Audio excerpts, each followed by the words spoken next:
이 시간 주시는 하나님의 말씀은 창세기 13장 1절로 13절까지 말씀 보겠습니다. 아브라함이 애굽에서 그와 그의 아내와 모든 소유와 롯과 함께 네겝으로 올라가니 아브라함에게 가축과 은과 금이 풍부하였더라.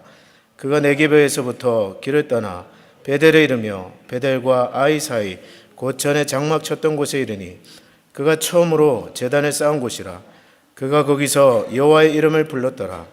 아브라함의 일행 롯도 양과 소와 장막이 있으므로 그 땅이 그들이 동거하기에 넉넉하지 못하였으니 이는 그들의 소유가 많아서 동거할 수 없었음이니라. 그러므로 아브라함의 가축의 목자와 롯의 가축의 목자가 서로 다투고 또 가나안 사람과 브리스 사람도 그 땅에 거주하였는지라. 아브라함이 롯에게 이르되 우리는 한 친족이라.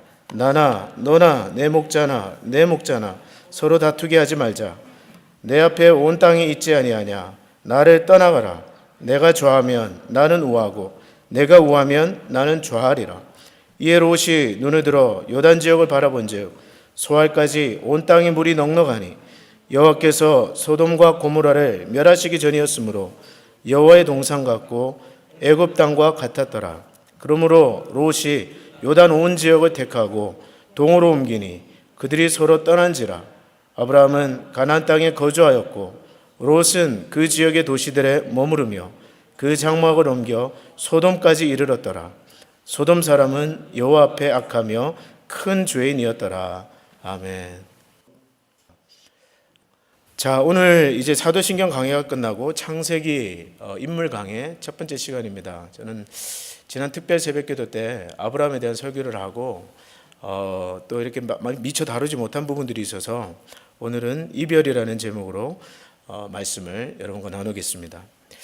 미국에는 한국에서 이민을 와서 살고 있는 한인들이 많이 살고 있습니다. 제가 어떤 통계를 조사를 해보니까 140만 명이 된대요. 이건 그냥 공식적인 통계입니다. 그러니까 어떻게 보면 더 많은 분들이 살고 있을 거예요. 200만에서 300만까지 보는 그런 어떤 통계도 있습니다. 근데 보통 이민을 오는 유형을 보면 저같이 가족 중에 한 사람이 먼저 유학을 와서 학교 공부가 끝나고 영주권 받고 시민권 받고 또 한국에 있는 부모나 형제 자매들을 다 초청해서 온 가족이 오는 경우도 있는가 하면 또 저에게도 그런 성도님들이 들어 계시지만 결혼을 통해서 이제 미국 분과 결혼을 하고 또 한국에 남아 있는 이제 부모님이나 또 형제들을 초청해서 이민을 오기도 합니다. 왜 한국에 있는 가족들을 초청할까요? 몇 가지 이유들이 있겠지만 먼저 생각해 볼 것은 아마 외로움과 그리움이 아닐까 생각합니다. 먼저 이 미국에 와서 살다 보니까 이 넓은 땅에 가족도 없고 형제도 없고 또 그리운 거예요. 그리고 어떤 분들은 보면 부모 초청하고 일찍 형제 초청해서 다 온 가족이 와서 살고 이렇게 오순도순 지내는 걸 보면 또 부럽기도 합니다. 그런 의미에서 이제 가족 초청을 하기도 하고 또 한 가지는 한국보다는 그래도 미국이 여러 가지 면에서 물론 요즘은 또 그렇지도 않습니다. 여러분 사실 한국이 살기가 편한 면도 있어요. 그러나 우리가 생각하기에 한국에서 사는 것보다 안보 문제나 또 여러 가지 경제적인 면이나 환경적인 면에서 그래도 한국보다는 미국에서 사는 것이 좀 삶의 질이 좋지 않나 생각해서 한국에 있는 가족들도 미국에 와서 살았으면 좋겠다 해서 때로는 형제들 초청하기도 하고 부모를 초청하기도 합니다. 그런데 이렇게 보면 처음에는 이렇게 가족들이 같이 와서 어려울 때는 그래도 화목하게 지내요. 그런데 영주권을 받고 또 시민권을 받고 생활이 안정이 되고 직업도 안정이 되고 또 이렇게 모든 삶이 좀 풍요로워지면 어떤 일이 벌어지냐면 가족끼리 갈등하기도 하고 또 다투기도 합니다. 제가 아는 분 중에 어떤 분들은 그런 경우가 있어요. 삼촌이 조카를 초청을 했습니다. 근데 조카가 와서 일을 하는데 삼촌 밑에서 일을 하는데 아마 라반과 같은 삼촌이었는지 모르겠어요. 근데 그 삼촌 밑에서 일을 하면서 마음이 상한 거예요. 그래서 처음에는 서로 좋은 마음으로 초청하고 또 왔지만 나중에는 관계가 틀어지고 원수처럼 되어가지고 연락조차 끊고 지내는 경우들을 저는 더러 보았습니다. 하나님께서 주신 풍요와 이 축복이 오히려 갈등의 원인이 되는 그런 것입니다. 오늘 우리가 읽은 이 본문에도 똑같이 그런 경우예요. 롯은 아브라함의 조카였습니다. 아브라함의 형제였던 하란의 아들이 롯이었어요. 그런데 이 아브라함이 본토 친척 아비 집을 떠나서 내가 내게 지시할 땅으로 가라는 하나님의 약속의 말씀을 듣고 가나안 땅으로 갈 때 조카 롯도 함께 데리고 갔습니다. 그리고 그 약속의 땅에 기근이 들어서 애굽으로 내려갈 때도 조카 롯은 삼촌 아브라함을 따라서 함께 애굽으로 내려갔습니다. 가진 것이 없었을 때였습니다. 아마 그때 롯과 아브라함의 관계는 매우 가깝고 서로 아껴주면서 돈독했을 거예요. 그리고 애굽에 내려가서 아내를 뺏길 그런 어떤 위기, 가정이 박살나는 그런 위기를 만났을 때도 아마 롯은 삼촌 옆에서 삼촌을 격려하고 위로하고 서로 끔찍히 도와주었을 것입니다. 근데 지금은 상황이 바뀌었어요. 상황이 바뀌었습니다. 애굽에서 나오면서 아브라함은 부자가 되어서 나왔어요. 금도 은도 가축도 재산도 많아졌습니다. 오늘 성경에 보면 2절 말씀에 아브라함의 가축과 은과 금이 풍부하였더라. 근데 아브라함만 풍부한 게 아니에요. 롯도 덩달아서 부자가 됐습니다. 롯에게도 양과 소와 염소와 가축이 많아지고 롯도 부자가 되었어요. 롯도 하니까 롯도 생각이 나네요. 이 롯 역시 거부가 되었는데 문제는 여기에서 터진 거예요. 양과 염소와 가축이 많아지니까 서로 둘 사이에서 갈등이 일어나기 시작한 것입니다. 그래서 삼촌 아브라함의 목자들과 이 조카 롯의 목자들이 심하게 다투게 됩니다.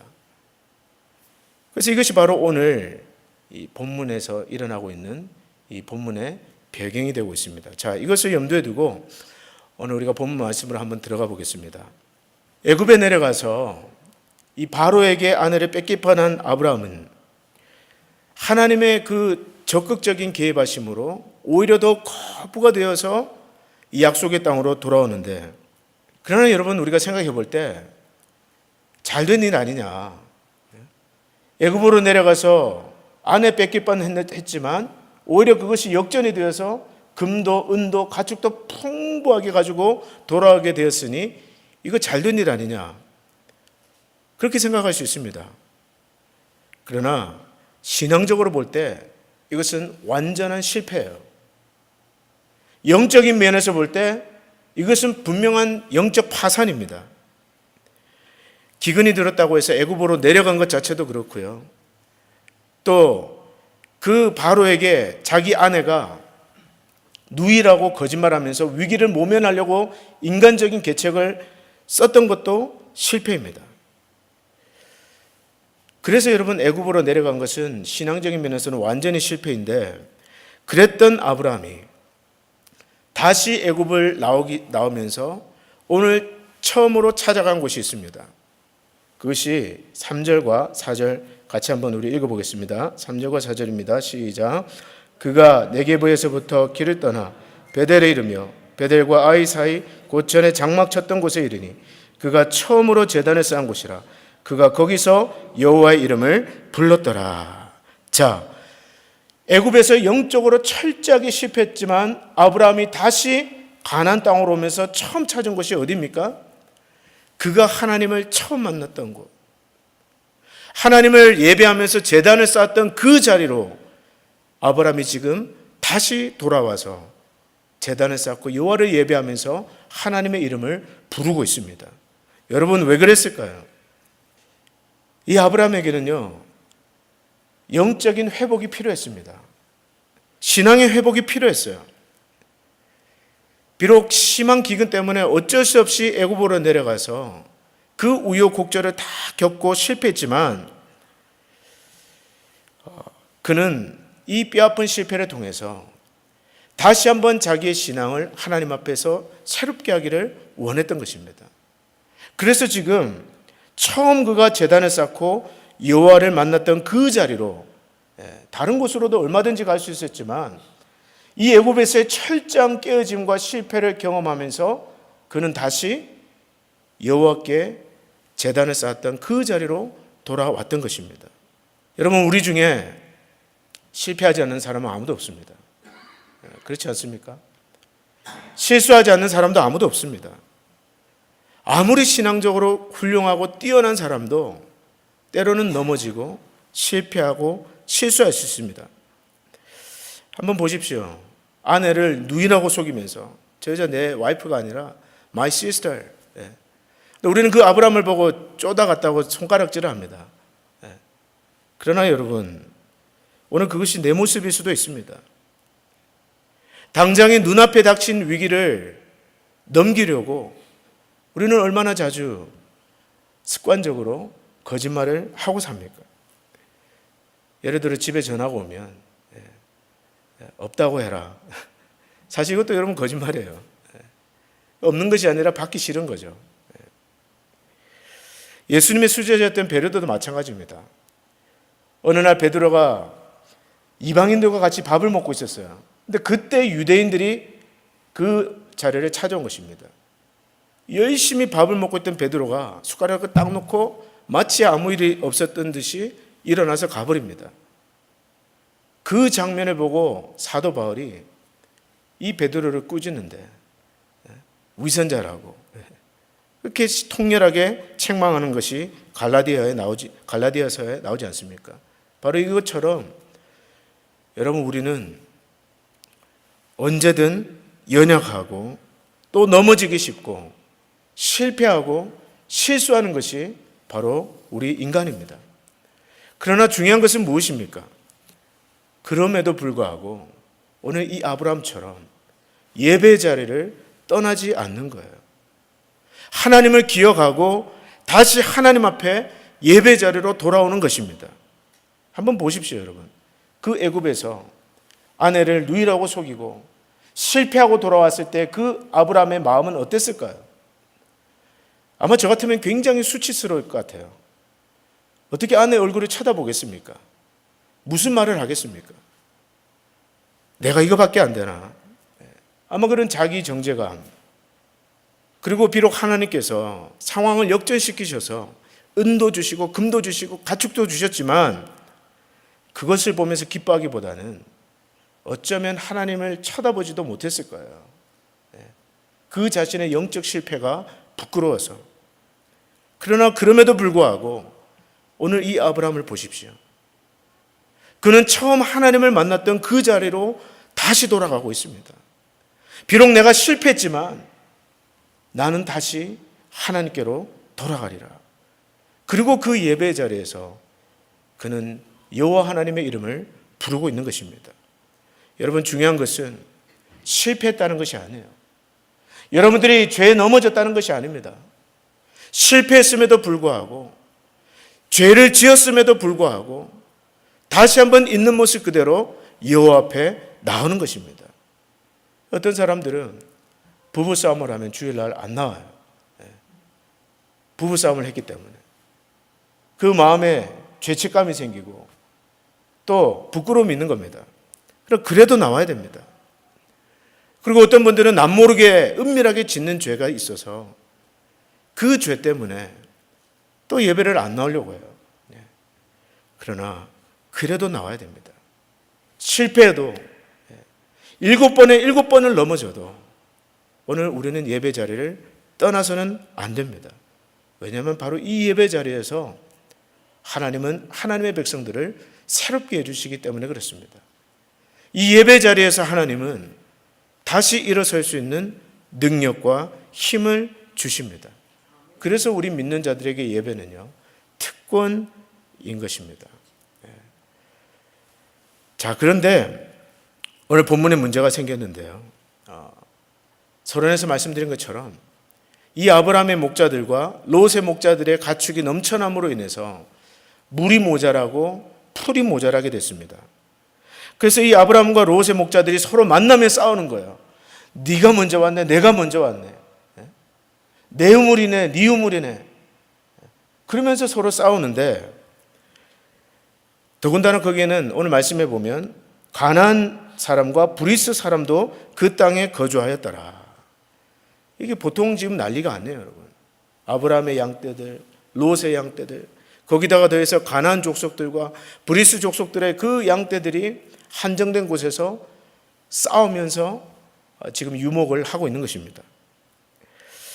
근데 여러분, 이 모두가 유목민들이었기 때문에 유목민들에게 물이라든지 풀이라는 것은 재산과 직결되는 굉장히 중요한 어떤 가치들입니다.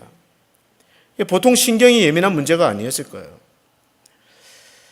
여러분, 예나 지금이나 중간에 돈이 끼면 죽기 살기로 싸웁니다. 밥줄이 걸린 문제는요, 목숨을 걸고 싸워요. 한국도 여러분 데모를 하고 시위를 하는데 한번 보십시오. 이 밥줄이 걸린 문제는 그냥 죽기를 불사하고 투쟁을 합니다. 분신도 마다하지 않습니다. 왜냐하면 밥줄이 걸린 문제이기 때문에. 그래서 이 아브라함의 목자들과 롯의 목자들도 아마 죽자 살자고 죽기 살기로 다퉜을 거예요.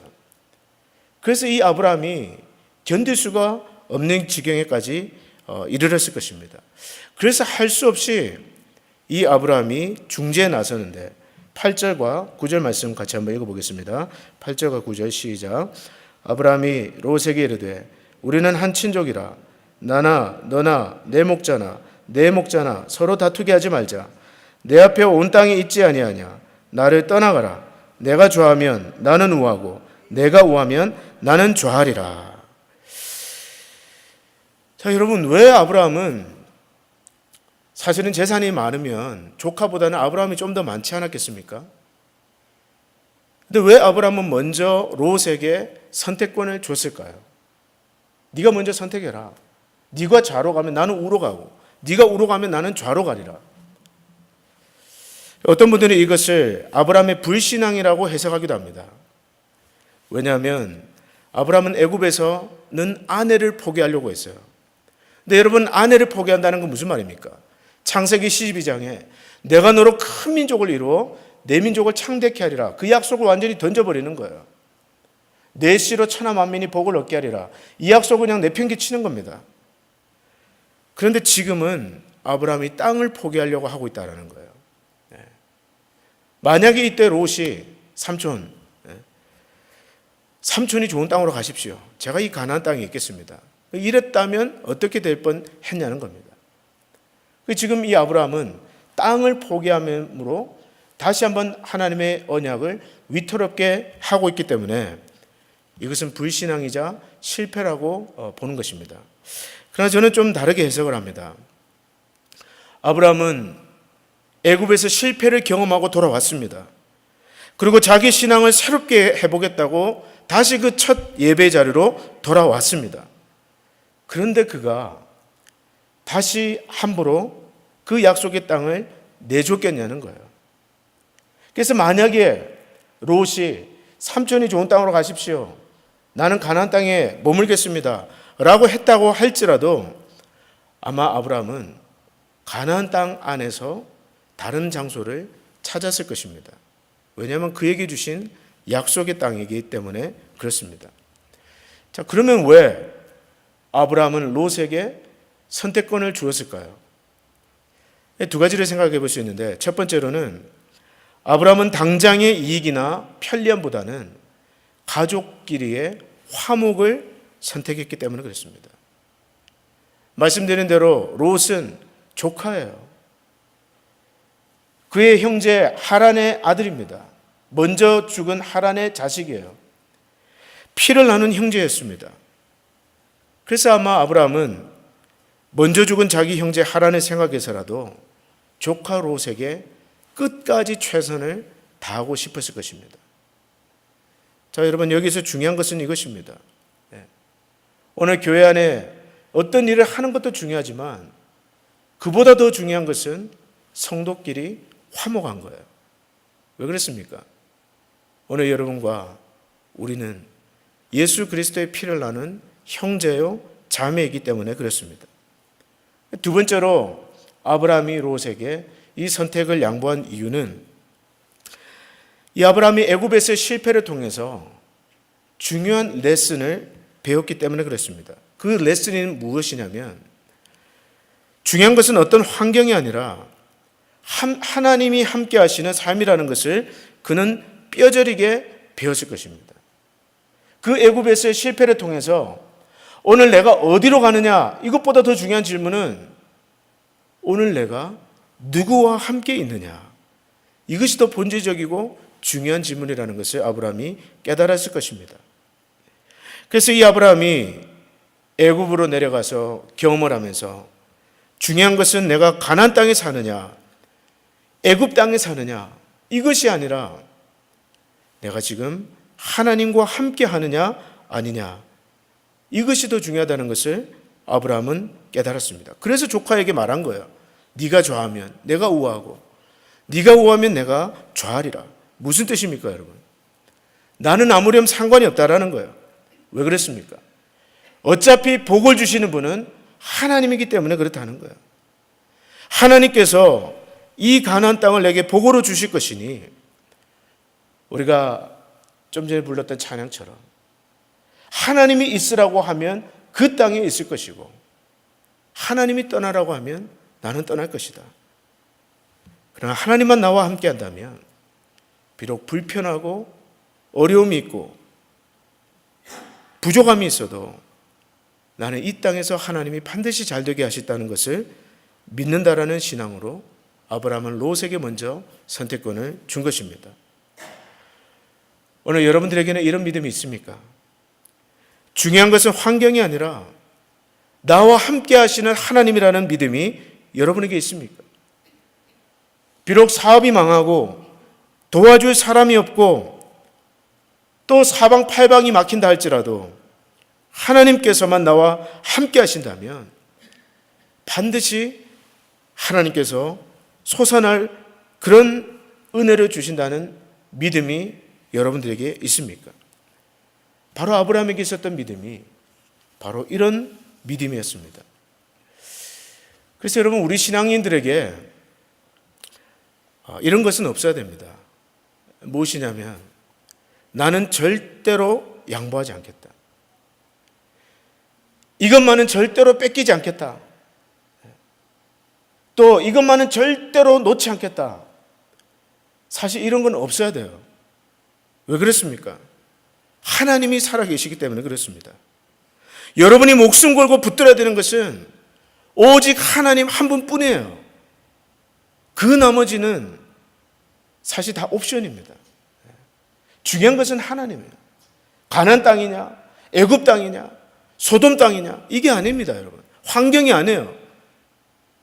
우리가 붙들어야 될 것은 오직 복의 근원이 되시는 하나님 한 분뿐입니다. 그분만 붙들고 있으면 복은 언제든지 여러분을 따라다니게 될 것입니다. 우리가 복을 따라가는 게 아니에요. 우리가 행운을 따라가는 것이 아닙니다.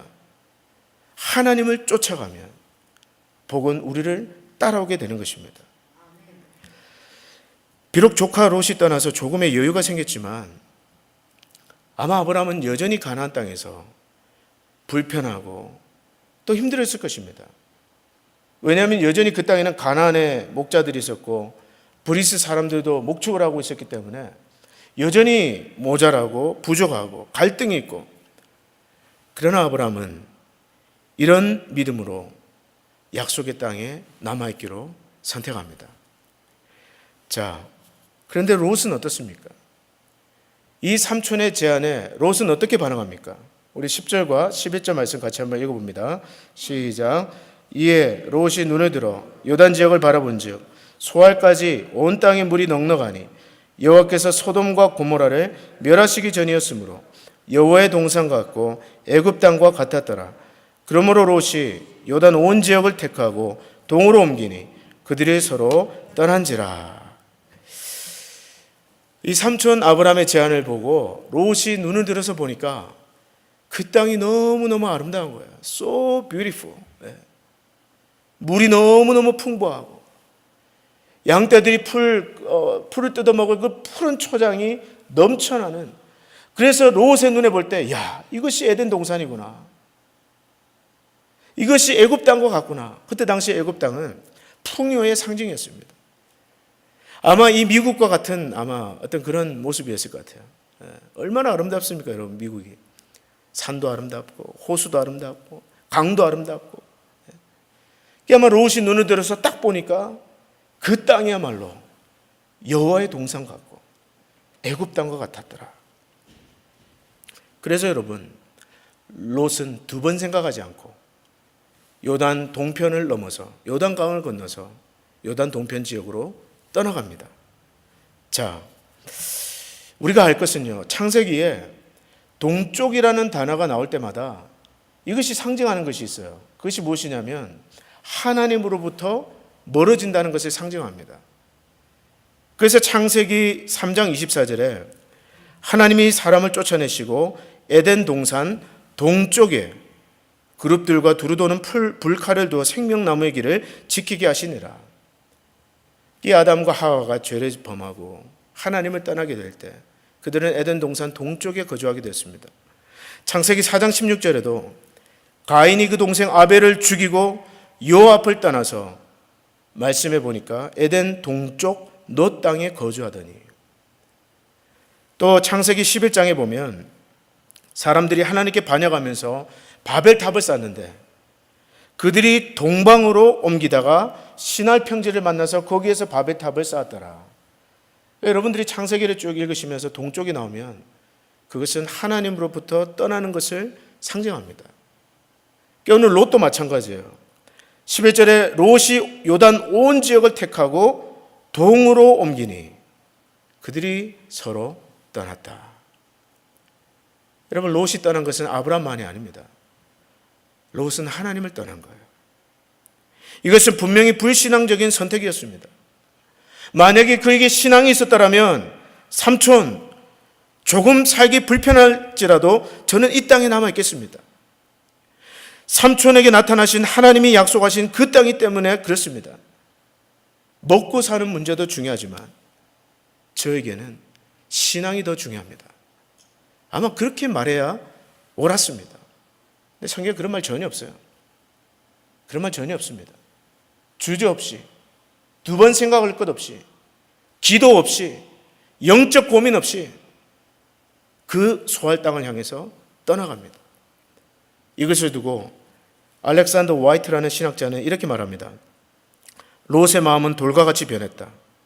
롯은 자리에 서서 매서운 눈초리로 그 지역에서 가장 비옥하고 가장 좋은 물이 흐르는 곳을 살폈다.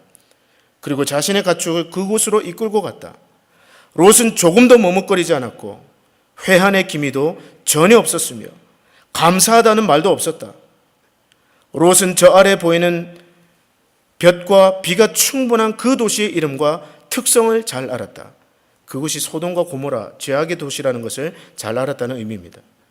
롯은 자신의 삼촌이 소돔을 위해서 힘을 다해 하나님께 기도하고 또 이야기하는 것을 종종 들었을 것이다. 하지만 롯은 전혀 두려워하지 않았다. 전혀 개의치 않았다. 여러분, 오늘 예수를 믿는 신앙인들이 경계하고 또 경계해야 할 것이 바로 이것입니다. 오늘 우리 눈앞에 어떤 이익이나 유혹이 있을 때 그 세상이 주는 유혹과 시험 앞에서 우리의 영적인 눈이 완전히 멀어버리는 것입니다. 여러분, 롯의 인생을 생각할 때 가장 클라이막스가 언제인지 아십니까? 바로 지금이에요. 아브라함과 함께 있는 바로 지금입니다. 조금 살기 불편하고 부족하고 문제가 있지만 적어도 아브라함과 함께 있는 이 순간만큼 하나님이 모든 것을 다 책임져 주셨어요.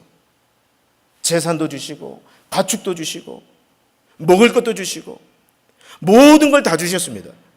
지금 이때가 롯의 인생으로 치면 클라이맥스예요. 그런데 롯이 지금 동쪽으로 이사를 가면서 그 뒤에 여러분 창세기를 읽어보십시오. 그 뒤에 롯의 인생은 마치 절벽을 향해 추락하는 자동차와 같습니다.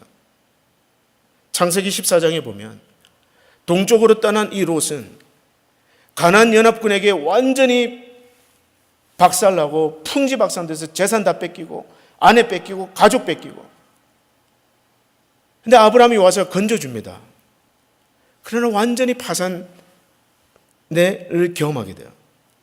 그런가 하면 그 소돔과 고모라 땅을 하나님이 불과 유황을 비같이 내리셔서 심판하실 때 롯은 그때 아내를 잃어버립니다. 그리고 그 두 딸을 통해서 자식을 낳게 되는데 그 자식들이 바로 모압과 암몬의 조상이 돼요. 무슨 뜻이야? 동쪽으로 옮겨간 그 직후부터 롯의 인생은 완전히 바닥으로 곤두박질치고 가정 다 깨지고 완전 풍지박산이 나게 됩니다. 여러분, 인생이 이렇게 나락으로 떨어지는 것은 한순간이에요. 그러므로 오늘 우리는 어떻게 해야 됩니까? 오늘 우리는 선택의 순간에 하나님께 묻고 또 묻고 또 묻고 기도해야 합니다. 그리고 신앙을 기준으로 우리는 선택해야 합니다. 왜냐하면 당장에 내 눈에 보기에 좋은 선택, 당장에 내 생각에 보기에 좋은 이익이 과연 궁극적으로 나에게 복이 될지 화가 될지는 오직 하나님만이 아시기 때문입니다. 롯은 눈에 보기 좋은 선택을 했습니다. 신앙적으로 보면 그는 비록 초라하고 불편하고 답답하지만 삼촌과 함께 약속의 땅에 머물러 있어야 옳았습니다. 그러나 그는 눈에 보기 좋은 선택, 당장에 보기에 잘 될 것 같은 선택을 함으로 말미암아 완전히 집안이 박살이 나고 언약에서 멀어지는 결과가 나타났습니다. 사랑하는 성도 여러분, 여러분들이 내려야 될 결정이 중대할수록 여러분 기도하시기를 바랍니다. 기도하고 또 기도하십시오. 서두르지 마세요. 당장에 조금 불편하고 어려움이 있고 문제가 있다 할지라도 여러분 영적인 분별력을 가지고 신앙의 눈으로 결정하시기를 바랍니다. 어떻게 하면 나에게 손해가 없고 유익이 될까를 생각하지 말고 어떤 것이 하나님을 더 잘 믿는 길인가를 생각하십시오. 그럴 때 당장은 답답하고 또 불편하고 어려움이 있을지라도 그것이 궁극적으로 여러분들에게 복이 될 것입니다. 중요한 것은 환경이나 조건이 아니에요. 오늘 우리가 붙들어야 될 것은 복의 근원이 되시는 하나님이십니다. 그러므로 하나님이 보내신 자리에서 하나님을 바라보고 예배함으로 하나님을 의지하는 인내와 믿음의 성도들이 되시기를 주의 이름으로 축복합니다. 다 같이 기도하겠습니다. 하나님 아버지, 때로는 우리가 살아가면서 신앙의 결단과 선택을 해야 될 때가 있습니다. 하나님 아버지요, 그러한 때에 저희들이 믿음의 결단을 하게 도와 주시옵소서. 영적인 선택을 하게 도와 주시옵소서. 복의 근원은 어떤 환경이나 누구를 쫓아가는 데 있지 않고 오직 하나님 한 분만을 따라가는 데 있는 줄 믿습니다. 그 믿음으로 승리하는 주의 백성 되게 하여 주시옵소서. 예수님 이름으로 기도드립니다. 아멘.